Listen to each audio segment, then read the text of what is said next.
Teachers at Cheltenham Girls High have been told to stop calling the students girls, ladies or women. Instead, they have to use gender-neutral terms, I guess like, you know, good morning humans, female humans.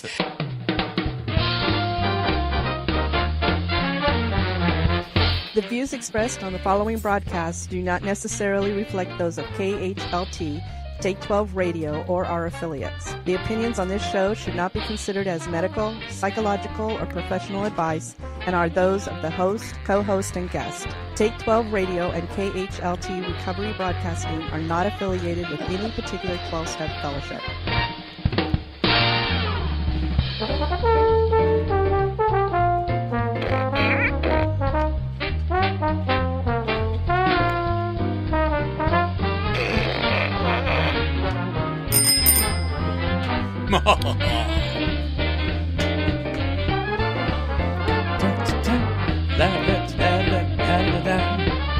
And now, here are your co-hosts. That's right. Tony, Bruce, and the Monty Man. Yes, indeedy. Welcome aboard. So, evidently in Sydney, Australia, there's a school. By the way, welcome everybody to the great reality here at the Take 12 Recovery Radio Show at take12radio.com on your internet dial with Tony. Good morning, humans. Bruce. Good morning. Yes. And evidently there is a school in Sydney, Australia, where the children and the teachers and the administration have been instructed that it is illegal to refer to, and it's a girls' school. It's an all-girls. You cannot refer to the girls as girls, ladies, women, or anything gender specific. Oh, see, I wouldn't last. And what she said, well, what do we call them? Female humans? You can't even say human because the word man is in it. Didn't she just call everybody humans? Well, no, she was saying, well, what do we do? Call them human. But okay. You can't even do that. Oh, my God. Political correctness has become so incorrect. So if you don't know their name, you're in trouble. Yeah. Can you say, hey, you? I guess, hey, you. I don't know. How rude. But even here in this country, that's they're trying to make it a law. You can actually get fined for saying boy, girl, men's bathroom, women's bathroom. So they call each other mate? I don't. Maybe in Australia. Hey, mate. A. Oh, no, A is Canada. Aren't we talking about Australia? Yeah, but also in the United States, they're pushing for all this non-gender specific nonsense. So where are they going to give us numbers? Listen, they probably give us numbers. When we say things like, I want to be a 10. You already are, Bruce. You already are. High five. Wow, that was really good. High five me. That was really good. Hello. That was very, very good. Well, then it'll be you can't be number specific because one number makes you higher than somebody else. Oh, I mean, Lord. oh my gosh. So when they say things like, the fellowship of man, they're not talking about the male man. They're talking about man as in human. They're talking about the human being. So get a grip, people. I mean, you can't even say, oh my gosh, it's just. And I've heard some stories about the mailman, too. Yeah. The mailman. We're still there. It's scary. Bruce and I are thinking the same. Unbelievable. So we got a lot to talk about today. We're gonna have some fun today. We got a couple of sad stories and we got a couple of fun stories. If you people are following us, get out of there. Run. Before break, can I give my shout out? You can do that right now as this is playing. Go right ahead. Ooh, as something's playing. Shut up. I would like to say happy birthday to my daddy. His name is Bob Bignell, and he lives in Camden, Delaware, and he's 79 years young, and I love you so much. Mwah! Happy birthday, Daddy. Happy birthday. Wonderful. Yeah. That's wonderful. Awesome. I've missed him since Very they moved. Good. Yay. This is the drinking music right here. No, I'm kidding. So happy birthday. Bob's his name? Bob Bignell. There's enough of that. Or maybe a little bit more. Here. To you, There we Sounds like Linus was playing that. It was. Well, that's like- very sweet. Thank you. Yeah. Thank you for allowing me to do that. Yeah, absolutely. Absoluters. And that doesn't mean we don't have trivia. No, we do have trivia. I know. I thought that was. And no. And our That's my dad's name. trivia this week is going to be You political correct statements. Can I shout out to the people? Yes. The whole format here has changed. I don't believe this is the same show. We're all numbered. Oh, wait, we can't be anymore.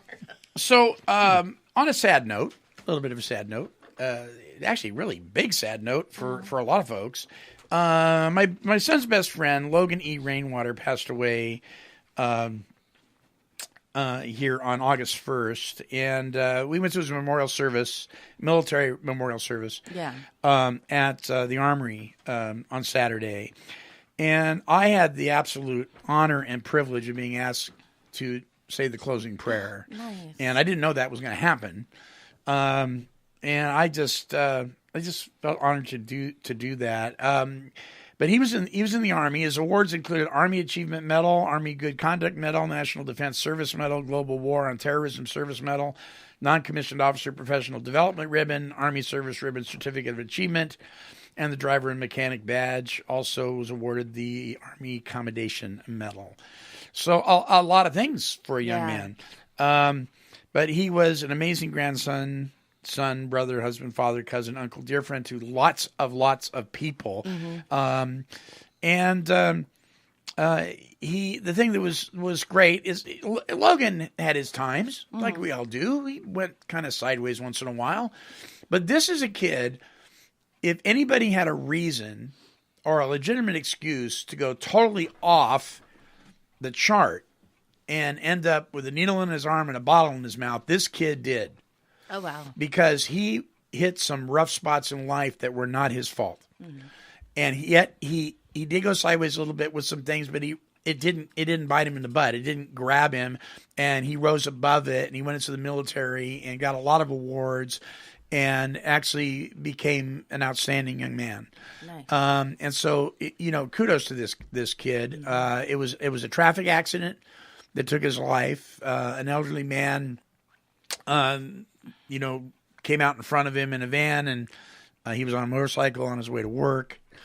But we don't know. We do not know. We're a heartbeat away, you guys. Logan years ago gave his one of his life over to the Lord, and kind of stumbled through that, but he did that, and God called him, and he answered the call, and my son helped to lead him to Christ, and so we'll see Logan again, and it's tragic, but he leaves behind a legacy that was really great. I just wanted to mention that for those that do listen to the show that are from this area. Well done, Logan. Right. I mean, to represent our country the way you did, and so forth, and the way it's turned life around, and die a sober, proud person. Yeah. Just there's a picture of him. Yeah, actually, my friend Aura at work, that's her cousin. That's her cousin. That's right. Cousin, yep. Right. So there's that there, and but that was right on the heels of some really cool stuff. What? What are you doing? Bruce is acting weird. We sent our youngest son Colin off to college at George Fox University. I love those letters. Thursday and Friday. Those are amazing. Yeah. Well, check this out. And I was telling Bruce about this. When we had him dedicated to the Lord when he was a little baby, not baptized, just dedicated. We gave him back to God, basically. The pastor said that he felt very strongly that God wanted us all to know that this would be a man of controversy and his name would be known. Shut up. Be known in heaven and in hell. Really? And he emphasized be known. So here we are, 18 years later.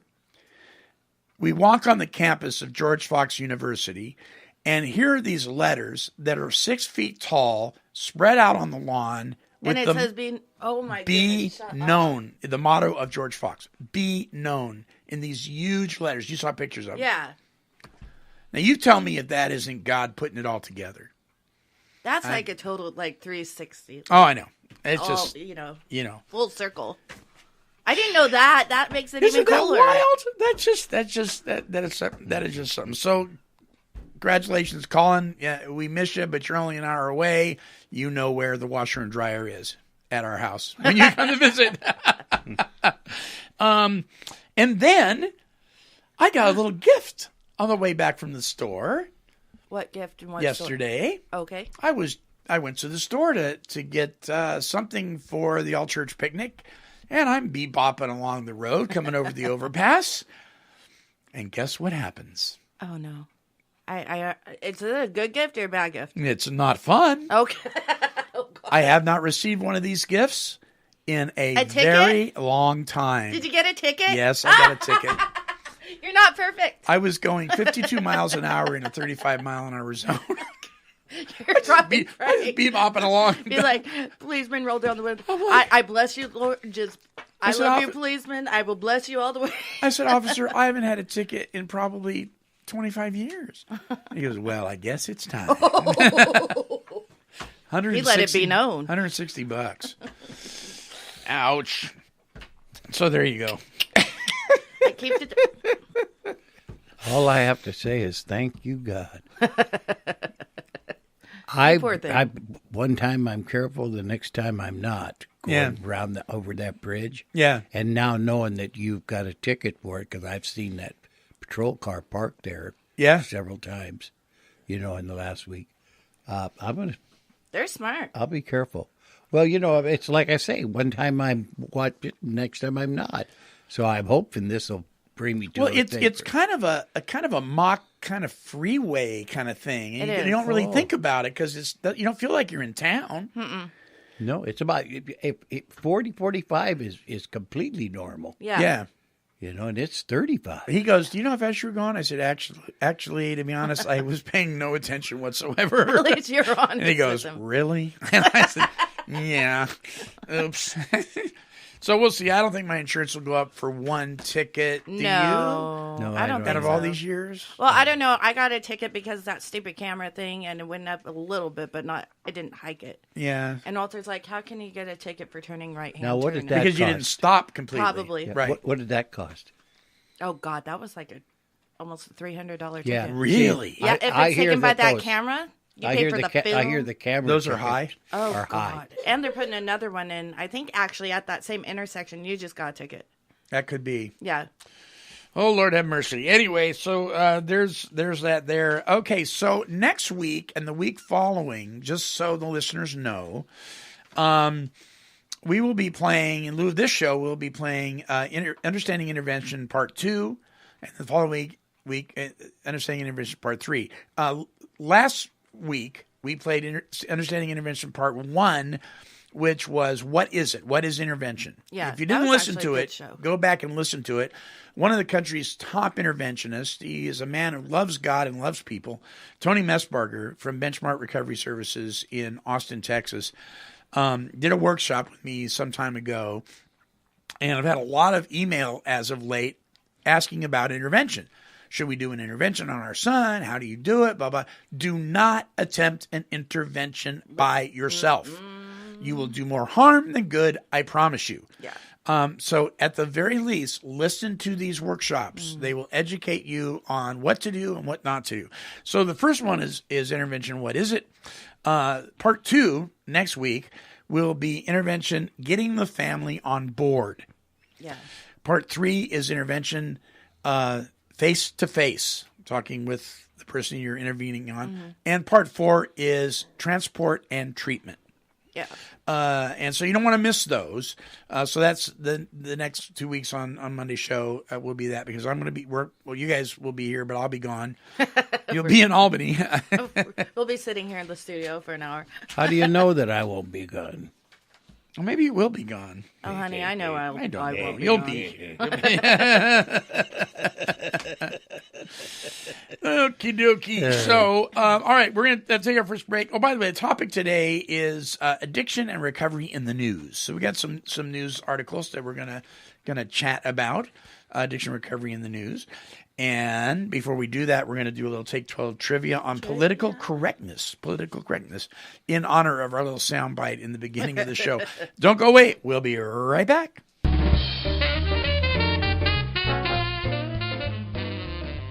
Free by the Sea is a drug and alcohol recovery center located in beautiful Ocean Park, Washington. This facility is amazingly gorgeous, but what's even more amazing is the integrity of the staff and the treatment provided for those wishing to recover from narcotic and alcohol addiction. The folks at Free by the Sea have a passion for presenting the solution to addiction for you or your loved one. To speak with an admission specialist, visit freebythesea.com or call toll-free 800-272-9199.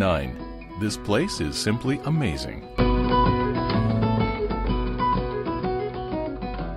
And now, here's Pastor Johnny Baker for Celebrate Recovery. Celebrate Recovery is for all of us because we've all been hurt and we've all hurt other people. We've all got things in our lives that keep us stuck and keep us frozen, things we wish we didn't deal with. And for many of us, we have these addiction issues that also just rob us of any joy or peace that we have in our life. The thing about Celebrate Recovery is that it's a biblical program and it's got 8 principles that lead us from one place to the next place over one day at a time after one day at a time. So we begin where we realize that we're not God. We come out of denial. We face our fears. We face the problems that have keeping us stuck. We turn our lives over to Jesus. We do things like taking a moral inventory of our lives and we look at all the things that we've done have been done to us to help us come out of that. We talk to other people about what's happening. Then, at the end, we serve other people because we believe that God uses our pain so that we can help other people when they go through pain. To locate Celebrate Recovery in your area, visit celebraterecovery.com. And now, it's the quiz of the week. Yes. Cecil. That's right, everybody. It's time for Take 12 Radio's Quiz of the Week, sponsored by that recovery magazine, the 12-Step Gazette. Visit their website at 12stepgazette.com. Now, here's the Monty Man. La la la la la la la. A little trivia, political correct trivia. But before we start this, by the way, there is a couple ways you can listen to the show and play along trivia with us. Go to take12radio.com and click on the listen online button or click on the watch online button. That'll just take you to our YouTube version. Or follow us on Podomatic. We would love for you to follow us on Podomatic. Click like. If you're a Facebooker, you can just sign on automatically with your Facebook. They will never spam you, ever, ever, ever. And you'll be updated every time there's a show. So there, that is there. You can listen to all of our archives on our YouTube station by going to take12radio.com and clicking on archives. Okay, so political correct trivia. Political correct. I'm a little scared. Are you scared? I won't lie. If you get it right, if you get it wrong, Just give me the little blue thing. And the little blue horn. Yeah. All right. Okay. Number 1, what would you call a person, and this is multiple choice, what would you call a person who is under 5 feet tall? Here are your choices. Tiny, vertically challenged, ready for midget bowling, or undersized. I've heard all of them. Tiny. I wanted to just say the midget bowling one. It's probably not even right, but Oh, you guys are terrible. It's undersized. I know. It's actually vertically challenged. Exactly. Oh, get out of here. Vertically challenged, yeah. Well, I am like not even 2 inches to be out of a car seat knock to it drive. It's true. It's true. Well, that's the most rudest thing I've ever heard. Well, so's midget bowling. Well, talk about rude. Can you imagine going up to, instead of saying, well, hello, you're a beautiful young lady, saying, hello, you're a beautiful creature. You're a beautiful creature. Because you can't be gender specific. Oh, my You're gosh. a beautiful number. What is wrong with people? You know, people need to pull the needle out of their head. That's the problem. All right, here's number 2. What would you call someone who's... I think we ought to stop this right now. That's politically correct. That's right. What would you call someone who is overweight? Oh, no. Number 1, horizontally challenged. 2, full-sized. 3, round mound of rebound, or 4, fatty pants. Horizontally challenged, full size, round mound of rebound, or fatty pants. I say D, beautiful, because I'm not answering this one. Gross. My gosh.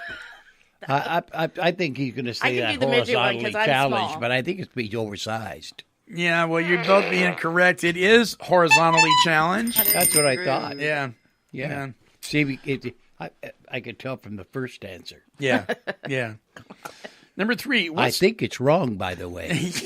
But it's politically correct. It's politically remember? correct. I don't you know what? agree with that. And I don't think that's politically correct. Well, you don't have to agree with it. That's what I don't know if this comes from. Well, I just want my Google. opinion known, and that's Well, correct. I'm glad. And I don't know if this garbage comes from the left, or the right, or the middle. I have no idea.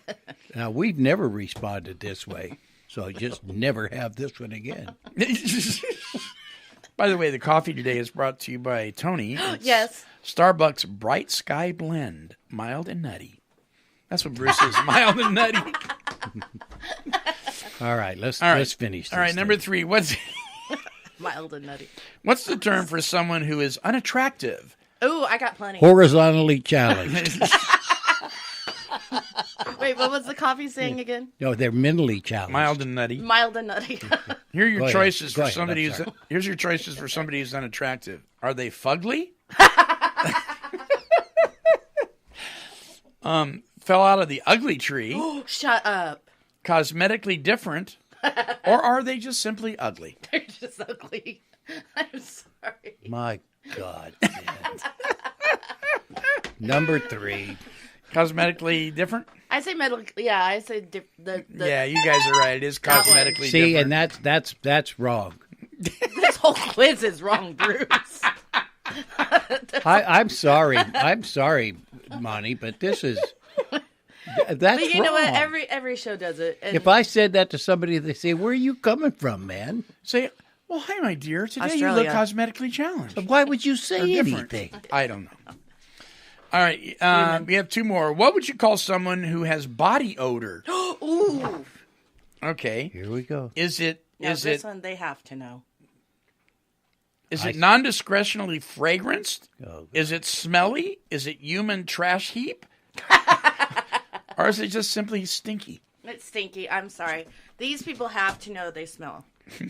How they cannot smell it There's themselves. some And, people that you know, just- there's they're- people that have it that can't control They it. can't I know help that, it, but right. you know, Why do shower you- more. Why do you think I use cologne and have to change? Ooh, you know what it though? If you rub lime on your armpits, it gets rid of the stench. Yeah, but then I feel like I Yeah. feel like a. I'd rather smell like a martini than stench. What do you call it? A margarita. I'd rather smell Well, like a what is the margarita. answer? Yeah, what is Non-discretionally fragranced. Oh, okay. it? Saying it nicely. You're not just Yeah, and saying it nicely is being rude. Oh, honey. Yeah. Yeah, but that's like saying, "Hey, you." Hey, non-discretionally fragrance, you. Yeah, you stink. Wanna go play that's midget that's boy? a nice way of telling You know them. what I don't get? What I don't get is, You just think Bruce's face. human y'all. beings are such a contradiction. On one hand, we're doing this. We got these huge terms to be politically correct. On the other hand, we're abbreviating And they're everything. they're a slap in the face. So what does NF stand for now on your NF? tablet? No fun. You know what I saw? And it made me sick to death. Oh, God. I saw an ad on TV for a show coming up, and it said horribly. It gave a description like horribly, magnificently, wonderfully, but afterwards was the initials AF. Oh, I know what that means. Yes, I do too. I could not believe. A F word. Yeah, Or as F word. yeah. So you're saying it's horrible as F. Bleep. It's wonderfully as F, you know. And now so now we don't even have to say, I mean, it's offensive anyway, but now we're just abbreviating. Does that Well, clean just it up? like WTF is the same thing. Does that clean it up? I don't think so. No, it's just so you don't If, have so to. immature. if you said that, I don't care how you say it, and my sister was to know the meaning of that, Right. she'd slap you right in the mouth. And well, she should. I mean, And I'm it telling you- doesn't I think we're make no related difference. then. It don't know difference how you come. She says that's the only word, Neep, in the English language that means nothing but filth. You know what? I think we are. When I come back from my trip next 2 weeks, I think we're going to do a show on recovery in the potty mouth. I think we're going to do that. I really Potty do. mouth recovery. That's just filth. Mm-hmm. Yeah. Yeah. All right. Okay. Here's your last one. Here's your bonus. The bonus. Let's take off. Bruce is he's gonna really appreciate this. How would you describe someone who is old? Oh, wait. This is Why? wrong. See? This is wrong. See, that might be I'm already set up already. politically correct, but see, that's just not right. Well, it's just a question. Where are you going? I'll be over here. Tony just moved to the other side of the studio. Okay, here's your choices for describing somebody who's old. Are they ancient? Are they a day older than dirt? Are they over the hill? Are they maturely aged? Maturely aged. I say older than Jesus, honestly. Older than Jesus. That's what I say. I'm like if I'll refer to something like such and such. I'm like, my phone is older than Jesus himself, okay? So our female creature over here said older than Jesus, and I can't even say gentleman because that has the word man in it. The guy, and I can't even say guy. Dude. Oh my gosh. You can say dude. The person, I guess. The number 10 over here. Oh yeah, 10. Number 10 says it is maturely aged, and he would be correct. It's actually, that is true. I feel like such a and the truth is, I'm fine as wine for my age. My dad would agree with you. Yeah. My dad would agree with you. Fine as wine for your age. Only an alcoholic. And the wine is even older than Jesus. That makes it a good wine, though. Yeah. They say my word! I'm running a close second with her father. Yes. Is it safe yet? There you go. Yeah. All right, we'll be back after this with some news reports on addiction and recovery. Don't go away. Listen to this. Hey, you! Yeah, you! It's the 5th Annual Hope Fest. His grace is enough for you. Saturday, October 22nd, this year, 2016, from 10 a.m. to 8 p.m. in the incredibly beautiful Prescott Courthouse Plaza in Prescott, Arizona. Live music from local and national recording artists, guest speakers, free family fun zone, the Hope Serves Community Resource Fair, food and vendor booths, and so much more. Be a part of the solution that is recovery. Be a part of the solution that is community. Be a part of the solution that is the solution. That's the 5th Annual Hope Fest. His grace is enough for you. Saturday, October 22nd, 10 a.m. to 8 p.m. at Prescott Courthouse Plaza, Prescott, Arizona. Visit HopeFestAZ.com for more information and get involved. One less bell to answer. One less. Yes. To fry. Colin is now in college. One less man to pick up after. Wow. That sounded like porn music. Honestly. That was the 5th There dimension. you go. Colin's in college. I'm like, Colin's in college. I love that song. Yeah, that's the 5th dimension. Yeah, I love those guys. And so there is one less bell to answer, one less egg to fry. Colin isn't here anymore. One less man to pick up after. I don't know. I haven't been up to his room yet. We may still have to pick it up a little bit. I don't know. I think he did a pretty good job. But God knows what you're going to find in there. I know. if there's a sock, just go the other way. Yeah. So once again, oh my word. Well, if it's on the doorknob, See why I my dad suppose. doesn't call me on his birthday. I can see why.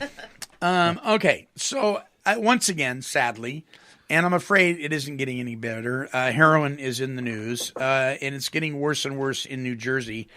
Heroin overdose deaths are now rising significantly in almost every part of the Garden State. Not to be a Chicken Little, but I really don't see any calming down in the future. This is really, really, really getting bad. Ocean County Prosecutor Joe Coronado said last week, Quote, it certainly looks like we're not only going to exceed the death toll of last year, but it looks like it's going to be somewhere between at least 150 and 160 overdose deaths in Ocean County, which is unthinkable, he said. He says, I'm telling you the numbers are astounding. It used to be we would have an overdose death, 1 or 2 over the weekend. There are some weekends now where we have 8 bodies. Oh, my God. The rising death tolls comes more desperate awareness for campaigns about the dangers of prescription pain medication and distribution of heroin overdose antidote Narcan to police departments across the state. Thank God for Narcan. I just say that. Hunterdon County Prosecutor Anthony B. Kearns says heroin overdose deaths are getting worse in his county, with 28 overdoses reported so far this year, 9 of them fatal. There were 40 overdoses for all of 2015 and 12 fatal ones. So far this year, police deployed Narcan and saved 18 people compared to 16 lives in all of 2015. Without police administering Narcan, that could have been 18 more deaths this year, Kearns said. It is obvious that the recent statistics are showing that this epidemic is getting worse every And what day. are they accounting that for? Well, it's the influx of our influence. The intravenous drug users, or has they got that? Yeah, pills too? because the pills are so expensive that heroin has become cheaper than the pills. Stop it. Yeah, and so they're shooting up heroin. And here's the problem: it's not just heroin; it's laced with all sorts of things like bath salts and Yeah, I don't get that. and so it's killing people right and left. Yeah.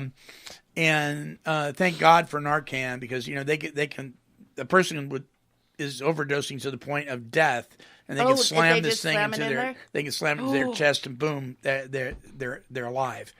And I'm all for saving their life. Let's save your life, then let's talk about what we do after that. But not every state has Narcan, not every place has that, not every police department has it. People are just dying right and left. Which moves us to the next story, Game of Thrones heroin. You guys know what Game of Thrones is? The TV show? Yeah, it's a TV show. They named a heroin after that? Well, it's possibly laced with fentanyl. By the way, fentanyl is 100 times stronger than morphine. Oh. A dangerous strain of heroin with a Game of Thrones label. Oh, my God. Remember when acid came out, LSD, and they'd put it on paper and they'd have like the Traveling Man logo on there, or a happy face or something like that. Well, this has got the Game of Thrones label on it. And it's been circulating in Vermont and New Hampshire, where officials have counted nearly a dozen recent overdose deaths. At least 10 people in Vermont had to be revived with it's the word for Narcan, an opiate reversal medication, over the weekend after they likely overdosed on the highly potent drug, officials said on Monday. Vermont's Department of Health said the strain of heroin is possibly laced with fentanyl, which makes the drug 50 times stronger. Fentanyl is a powerful opiate that is similar to morphine, but is anywhere from 50 times to 100 times, usually more like 100 times, more potent. The heroin bags being passed around bear the logo of the hit HBO show Game of Thrones. So if you see that, don't touch it, which may be bolstering its popularity on the streets. If you come across something like that in your kid's home, room or anything like that, you need to deal with this. See, and I'm sorry, this is when parents need to be parents and teach kids young. Kylie, I get on her last darn nerve, but I talk to her about everything. Yeah, so somebody says to you, hey, check this piece of candy out. It's from Game of Thrones. Oh, I like Game of Thrones. I like watching that. And that's what they're doing. It's like a subliminal message. And Kylie's like, Mom, I want to talk about it. But I'd rather inform you. Yeah. And And these parents these days don't do it. They're just like, I don't want to make my child mad. Make your child mad. Yeah, I'm gonna get in trouble. Go ahead, get in trouble. I think that doing that is a wonderful thing, and we should inform them. But we got to carry this thing a step forward, forward more. We have to love on these kids. Well, yeah. We have to give them some sort of structure in the home. We just can't lecture them. And I know that you do more than that. Yeah. But I think that sometimes A lot of people don't. Yeah. people get this message, and all they have to do is inform their Inform children, them, yeah. and then they make decisions, Exactly. and they're done. They do. If you're living your lifestyle in a manner which is attractive, then you're going to make an influence on these people, Yeah. whatever they do. Sure. But at least they'll have this to grab a hold of to come back. You know That's what I so mean? true. Yeah, so it's if you want to help your child, Love them and educate. Love and educate. Yeah. Provide for them and an I mean, environment. love is not being gone all the time and satisfying your own needs. Right. Yeah. Provide an environment. I mean, it's a parent's job to prepare their child for the real world. Yeah. Provide an environment that is safe, that is filled with accountability, strong boundaries. You know, love doesn't mean you just take them to Disneyland every year. Yeah. You know, and doggone it, if you're in a broken relationship with your significant other, learn how to co-parent properly. I come from a home where my mother loved me. My dad passed away very early, and so it's just my mom. But she loved me, and she raised me, and she did things that you wouldn't believe, the work that she put in mowing lawns and this sort of thing to feed her children. Okay? And I still use drugs. Okay? Yeah. But people, I had a memory that was so strong. I had a knowing that was so grounded that I was able to hang on to that, or God knows where I'd be. You know? Yeah. Amen. Amen. Yeah. We'll get to the good news here in just a second, but here's one more that you really need to be aware of. Once again, the internet. Well, I'll just read it to you. It used to be people bought drugs from so-called friends or sketchy men in dark corners of clubs and alleyways. Now, I'm told customers are buying products off Instagram, Grindr, Tinder, Whisper, Yik Yak, never heard of that one, and something called the dark net. Now, the dark net was always something you heard about on a TV show about, you know, cyber crime and stuff like that. But the dark net is real. Let me tell you about this. For years, parents have been wringing their hands about how to tame cyberbullying and keep sexual predators from their children. Well, they'd better add this one to the list as well. As helpful as social media can be, it can be a direct hit to an overdose, said Lois Stranger, a social worker and interventionist based in Southern California. She said parents should rethink when, where, and how they allow their teen to use their devices. And may I just say, if you've got minors in your home and your computer isn't smack dab in the middle of the living room or kitchen where you can see what's going on, if it is in your kid's bedroom, that is bad parenting. I'm sorry, it is bad parenting. Well, we don't have the connection device anywhere else. Well, change it. Yeah. You need to love your kids enough to put that thing in plain sight. In plain sight. Social media is the ultimate oxymoron. You can score like an Olympian with the use of social media, connecting with friends, researching study topics, connecting across the globe, and you can fall like Hades, using it to score and sell dope and hook up with all the wrong folks. Parents must be vigilant in their communication with their teens. Teens must be aware of the challenges a digital age faces. In many ways, the proliferation of social media applications has replaced telephones, said John DiCarlo, Associate Professor of Criminal Justice at the University of New Haven. DiCarlo, a former chief of police in Branford, Connecticut, said, "It isn't so much that there are apps specifically to buy drugs as it is apps have replaced phones as we communicate. A much more robust and organized way to use technology to buy drugs and other illicit materials is by using the dark web," he said. "Almost any drug in existence, both illegal and prescription, can be purchased from vendors on the dark web.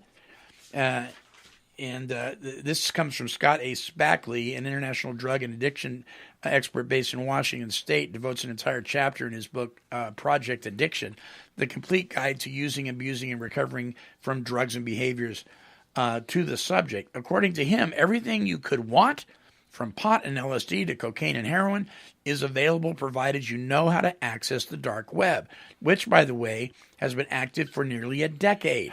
What? It is so active, in fact, that just in the past 5 years, it has become a billion-dollar industry with hundreds of thousands of customers worldwide.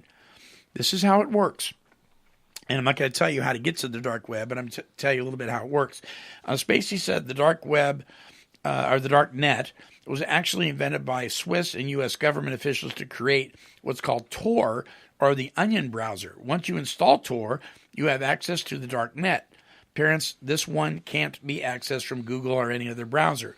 But when you type in a website from the Tor browser, it redirects your IP address so that there is no way to track your presence or the dealer website, so you can cruise the dark net with almost absolute anonymity. And here's the clincher.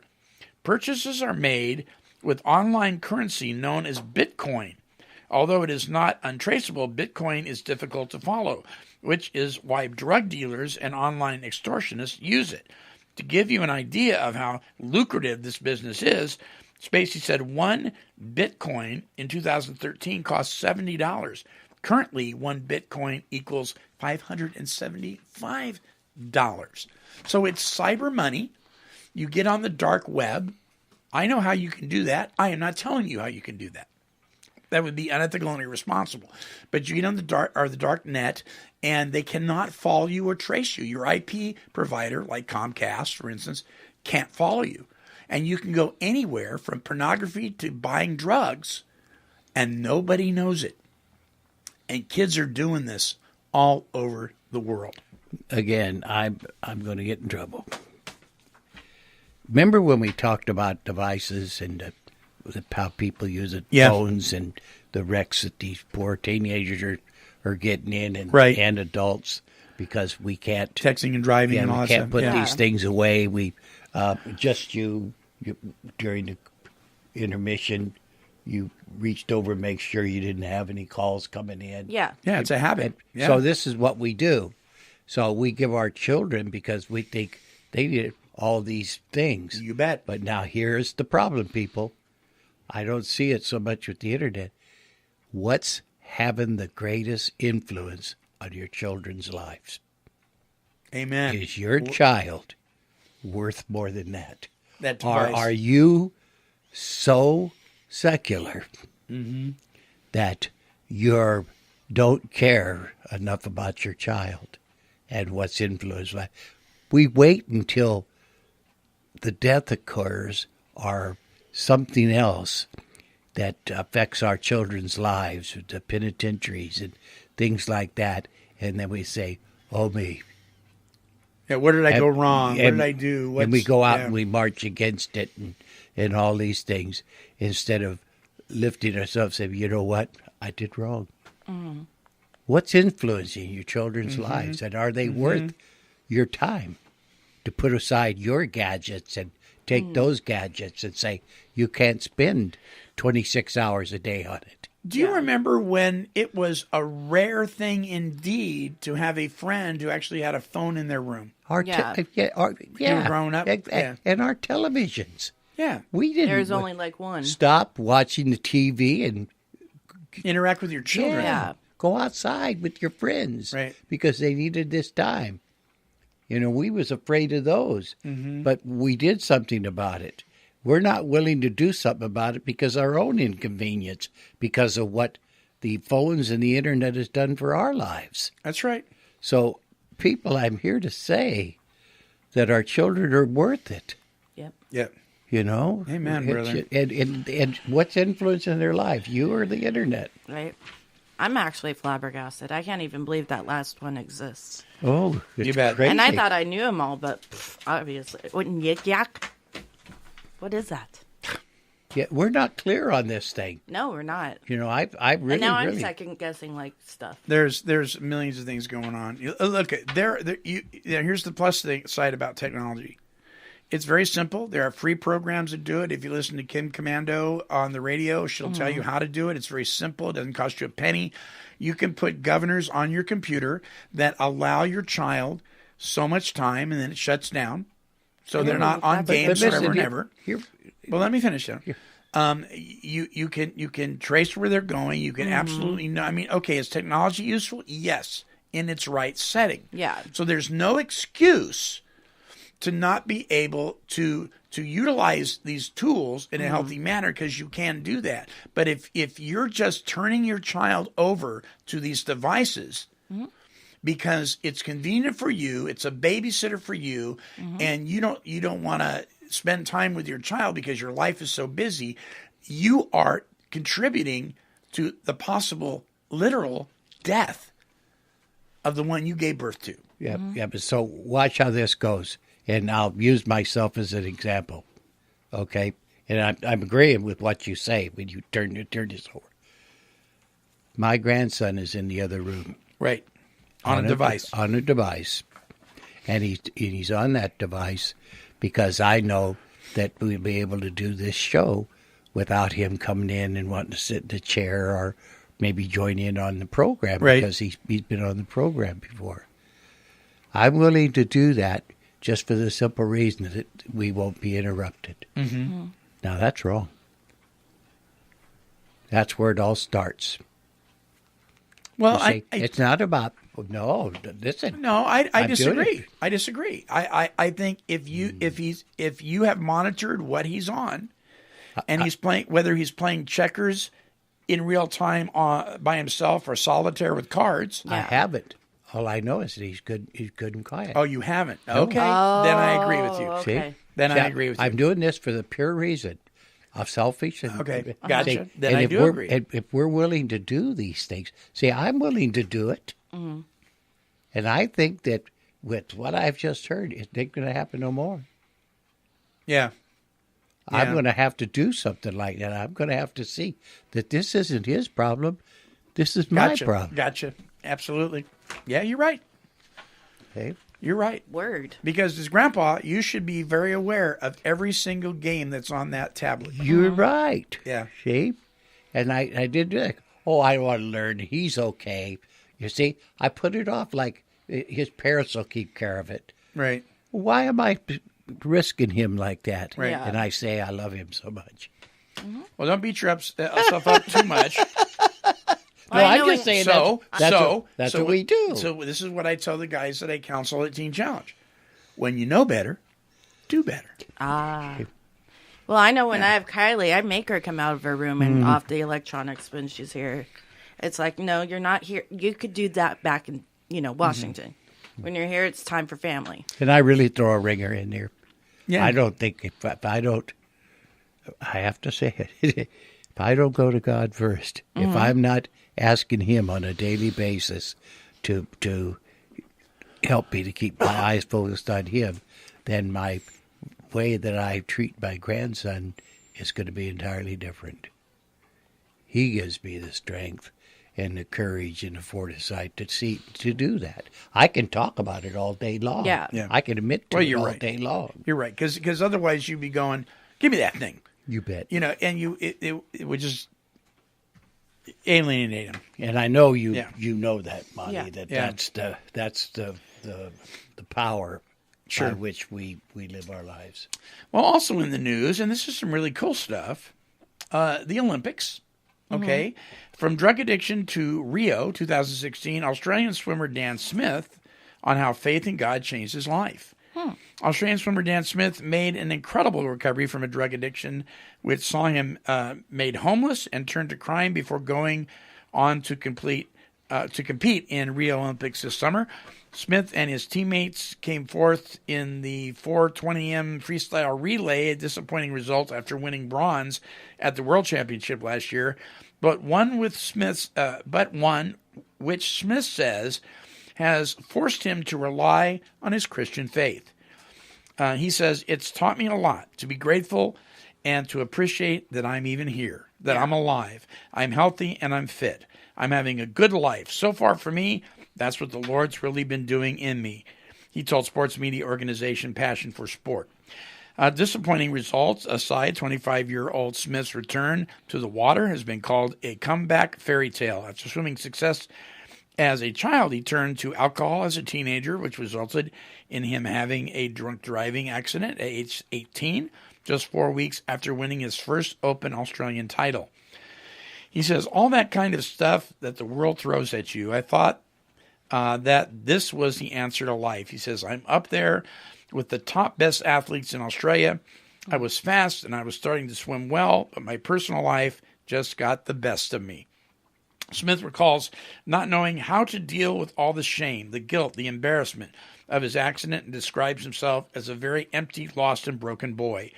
I had anger problems, anxiety, and all that kind of stuff. I hated the limelight, and so far for me, the best way I knew how to deal with it was to start smoking marijuana and getting into more drinking.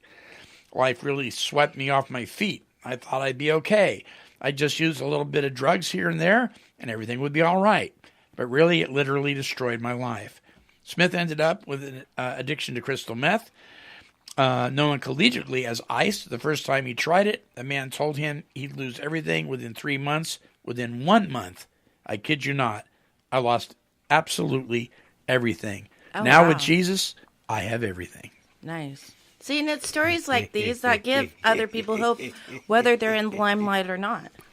It's a story like that that can change so many lives, and we don't know it. Yeah. That's why I love when you read stuff like that. Yeah, that was amazing good. stuff. Because you never know what's going to be said, and you don't know how many lives are going to be changed because of that one thing. Mm-hmm. Yeah. Yeah.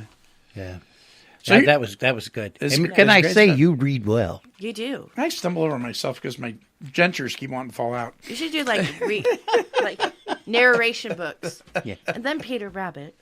Peter Yeah. Rabbit. So listen to this. This is from Lauren Green was my favorite. Oh, okay. Oh, he there you was go. good. This is from my Facebook buddy. His Facebook name is Superstar. I wanted to read this because I really like it. Did you ever find yourself yawning after seeing someone else yawn? Yeah. Yeah. Well, yawning has proved time and time again to be contagious. Compounding the mystery is the odd way in which the contagious power of yawning is largely an unconscious action. Do you recall seeing someone yawn and then replicating the yawn yourself without even thinking about it? Yet other times, we've been aware it is happening.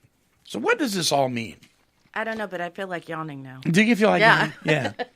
Yeah. For me, for Superstar, it paints a picture of how significantly noticed our actions are to others and how others are influenced by these interactions both consciously and unconsciously. Think of how many things we do each day that potentially influences another. All that we do, all the things we say, the way we interact and perceive and handle things have a direct cause and effect on those that not only surround us, but those that surround them. Essentially, this means that we are influencing our culture and the way the world works just by living each day, through others noticing and replicating our actions. When I wake up each morning, I ask myself the questions, how will my actions influence another today in a positive way? What can I do that will directly have a positive impact on someone while also having that potential to create a chain of positive events that can then influence others? Last week, I spoke at a school in upstate New York and talked with the students about our actions and how these actions can change the course of our futures.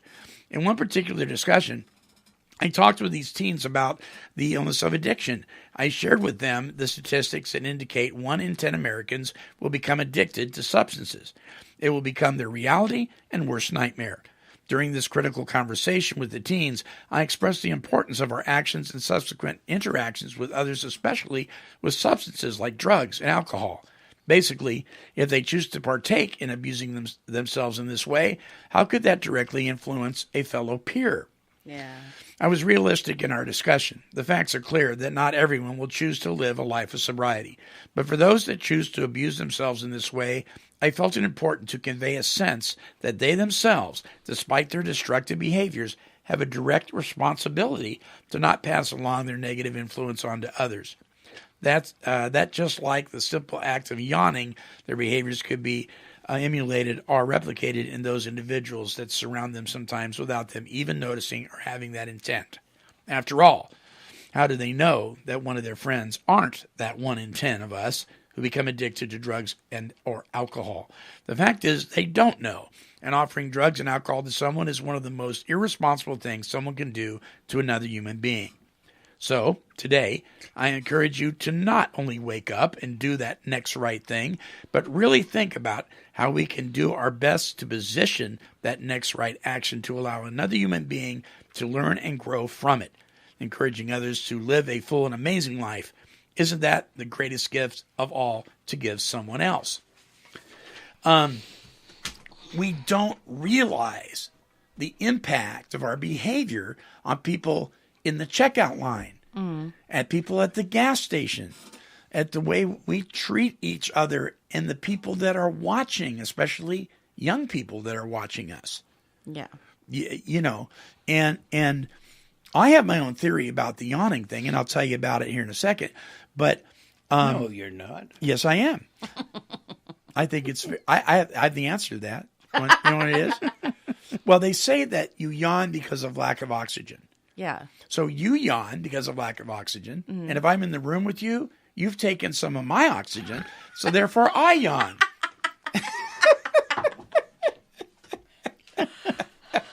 Yeah. Just do it. Yeah, she's yawning at me. Yeah, I know. But There's a story I'd like to tell. Yeah. Go real quick, but we was talking about addiction a little bit there and that too, and this. If I'm using drugs, and it's like an atom bomb effect, and that influences my mother, you know, because she loves me, and so now she has to deal with the neighbor. She's going to deal with the neighbor on a different basis because she might be hovering a little shame about what her son's doing. Because this is the third time that he got into her purse and took some money. Yeah. You see what I mean? So she is her best friend, so she shares with her what's going on. Yeah. And then her relationship with her husband's going to be different because she's trying to tell him, and he don't want to hear it anymore. You see what I mean? That's a good. So you see how your influence analogy. Dominoes. Yeah. It's like the atom bomb. And you're right. Yep. You know, your sister and their friends, and That's a big amends list, brother. Right? well, I mean, Lord. this is what I teach. No, but it's true because I'm sitting here thinking like situations in my head in my home, and I'm like, yeah, he's right. Now Yeah, you he's take right. it to Yeah, Monty, he's right. and you realize that you can do this without drugs. Just with your conduct and the way you operate. Ooh, you know what? It's kind of like when you made ice cream in the jar with the little clothespin. And like that's how it just builds and builds and builds because you pass it off to somebody else and then they shake it and then on and on. That was good. I'm proud of myself for that one. Oh, wow. I hurt a little bit. But no, seriously, and then it gets so thick. Then you have ice cream. So thank you to Superstar for that. Superstar, and I'm going to try to get him on the show here maybe in a couple of months. So look forward to that. Okay, and one last thing. I'm not really now. Thank you to my friend Joseph Gansey from rumradio.org for posting this. And I'm not sure if this was at the AA World Service Convention or where this was. It isn't really clear, but kudos to this lady. She is a DCM. Now, a DCM is a district committee member. The district committee member is an essential link between the group's general service representative in AA and the area delegate to the general service conference. Okay, so that's what a DCM is. So Melissa is her name. It says, Melissa, our DCM, presented a floor action at the convention. I'm not sure if it was the World Convention or not. It doesn't say.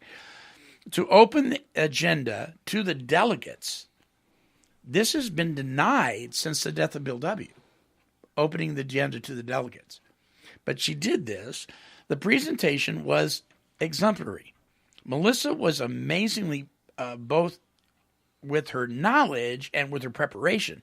Melissa had confirmed that AA has been shrinking. There are more groups and less folks.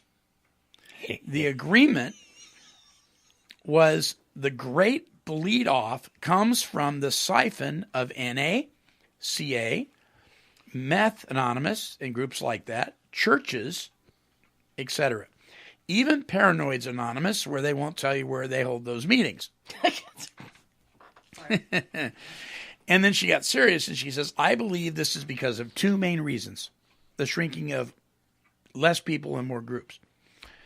Number one is that God is being eased out of the rooms. This has been confirmed with the convention agreeing in a floor action to rewrite the big book. This gives the secular AA a toehold with eventual goal of taking God out of the steps.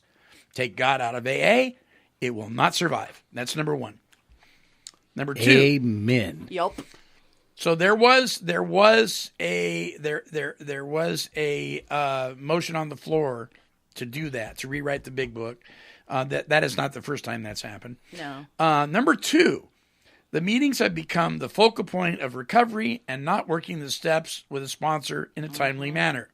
Go find a prospect and start working on him is no longer fashionable. The Grapevine's new edition, Atheists and Agnostics in AA. The Grapevine is a barometer of AA. It's not innovative. It reports on the state of AA as a whole. Don't drink and go to meetings, see the amazing shrinking AA, and if all else fails, send in the clowns. But don't bother. They're already here. Yeah. See, I agree. Absolutely. Yep. I mean, I am on this lady's side. Oh, yeah. You bet. Actually, I heard her talk at the one we just had here in Albany, and she didn't say anything like that, but when they were making motions, somebody did say something about rewriting the book of AA, and I'm like, are you on drugs? They want to take God out of it. Yeah, exactly. And look if you look at the stories in the back from the first edition to the current fourth edition, they have slowly eased God out of the stories. Underlying, that was the whole purpose of changing it, to move God out of it. If we don't have the courage to stand up with this woman and to tell the truth, who's going to do this? Yeah. That's right. Who's going to do it if we don't? And you know what? We can do it. Here's the thing about the whole political correctness thing. When I heard, well, we can no longer say this, we can no longer say that, right? I'm like, baloney. Who told me? Who's telling me I can't say that? I'll say it if I want to say it. Yeah. Yet they're trying to change everything. Exactly. Right. So there's nothing written in the guidelines that we it's give into out this stuff because we're all. frustrated and we go, Yeah. what's the use? No. You've got to stand in the gap and say, no, this is not acceptable. Yep. God inspired the program of Alcoholics Anonymous, and he will not be removed where he isn't going to choose to be removed. But I will tell you this. God will go to where people are willing to listen. Yep. And if you want to push him away and you want to be responsible for some of these, like these stories that we told today, that's exactly what you are. Yeah. Yeah, I think that's the truth. I don't believe that God, I think he removes his hand from a lot of places, and it's because he allows you, to do these things if that's what it is you want to do. Yeah. He allows you, or he removes it to show you maybe you're incapable. Yeah, that's right. You see what I mean? And maybe you'll see that this just going to meetings, are just trying to be a better person is not what this is all about. Heck, I tried to do that. I'm not going to drink today. Yeah. Right. I'll just try to be a better Exactly. person. Yeah, but these- and then you're at the liquor store. Let me say, these are wonderful things, and some people can accomplish them to a great degree, okay? But this AA is about finding a power by which to live, the creator of the universe. Yeah. And if My you're, goodness, people. yeah, and if you're really doing your work, God is in every step in those 12 steps That's in right. one way or another. So, Did I surprise you again? No, I'm saying Oh. we're in agreement here. That it's Yeah. just not very often that I'm around one person, much less two, that where there's unity Yeah. in the belief of what this thing is about. The excitement level was starting to raise. yeah. Here in the studio. And, Yeah. Yeah. and I just want people to know This is what we wanted to see, and to see this fellowship that grows up among us. You know what I mean? But to do that, we not only have a common problem, this alcoholism, we have a common solution upon which we can absolutely agree. Well, and then Think about that. Yeah, now no, when we you're go right. on a 12-step call, one person's not saying, well, go to 90 meetings in 90 days, which is a nice thing.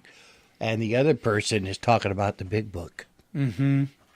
but it's only the people who want to actually go that extra step that'll actually realize all these things. Yeah, and I think it's up to us to start to listen if we can approach people where they're at and, Yep. and understand. Because some of them may, I mean, I believe that everybody needs the Lord. I mean, that's bottom line. But some of these people very well may not need God because they're not truly alcoholic. They've just been drinking too much, and they can go to some meetings and have some bad coffee, and they're okay. I'm not interested in them. Yeah. I'm really not. Yeah. Bless their hearts. I'm not interested in working with them. Yeah. I want to work with somebody that is hopeless. See, we go to work with somebody and they go out and they drink and we come back in and we say, oh, and I'm so sad. And what can I? You can't do anything about your own. How are you going to do anything about them? Yep. Now, I'm not saying that that's not a sad thing. Yeah. What I'm saying is that, listen, there's times when we just can't do anything. It's up to the person to do these steps for they can see their need and go to God with a different attitude. Mm-hmm. And if that doesn't transpire, well, it doesn't transpire. You see what I mean? It's God's work, not ours. Amen. Well, we're gonna close with kind of a funky song. Funky song. Kind of an upbeat song that kind of tells it like it is. You guys have the lyrics to the song in front of you, Bruce and Yeah, and we couldn't Tony look have. at them throughout the whole show. no, you couldn't. Can we look at them You now? tell them, girl. Okay, so this please send us your emails at take12radio@comcast.net. This is Andy Anderson with his song, If I'd Known I'd Live This Long, I'd taken better care of myself. I'd have taken better care of myself. A 60s hippie pushing 60. My brain's not at its best. Acid burned out half the cells, dope gunked up the rest. Alcohol took its toll, and what the mushrooms did, God knows. I remember what I did back when I was 10, but not 10 seconds ago. If I'd known I'd live this long, I'd have taken better care of myself. Not abused the fat F-who's, knocked off smokes as well. Done a little exercise, put a few bucks aside. If I'd known I'd live this long, I'd have taken better care of myself. Teenagers look right through me as if I wasn't there. I stand up, I'm still bent over in the shape of the chair. I ignore mirrors, cause my dad looks back in fright. I can't grow hair where I want it, and where I don't it grows inches overnight. If I don't live this long, I'd have taken better care of myself. I had so much of that greasy stuff, and the lunatic soup as well. Been kinder to my mind and mindful of my kind. If I known I'd live this long, I'd have taken better care of myself. I hope I die before I get old, was my claim to fame. Shot down in flames of glory like Lenny, Jimmy, and James. Now practicing golf swings while my body falls apart.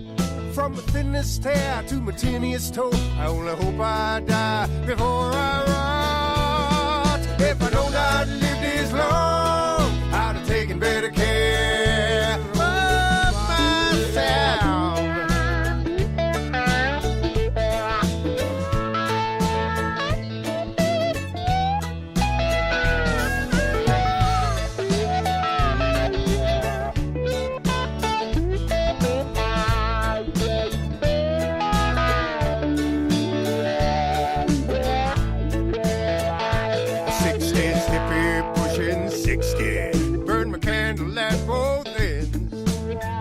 a car, they'd break me. If I was a house, I'd be condemned. I'm not well, I yell. They say shut up. It's those words of me. But what if there's not? What if I'm to be the one there was no one, never words of me? If I don't die to live this long, I'd have taken better care of myself. Not abused the fatty food, knocked off smokes as well. Done a little exercise, put a few bucks aside. If I know not to live this long, I'd have taken better care of myself.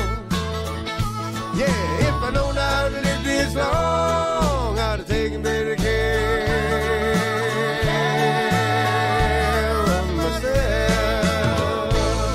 Andy Anderson, if I know lived this long, I'd take better, way much better care of myself. Listen, we'll see you next time. Bye from Tony Bruce and the Monty Man, wishing God serenity for you.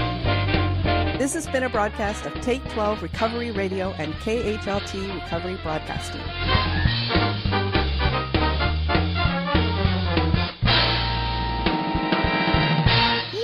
Kitty, kitty, kitty, kitty.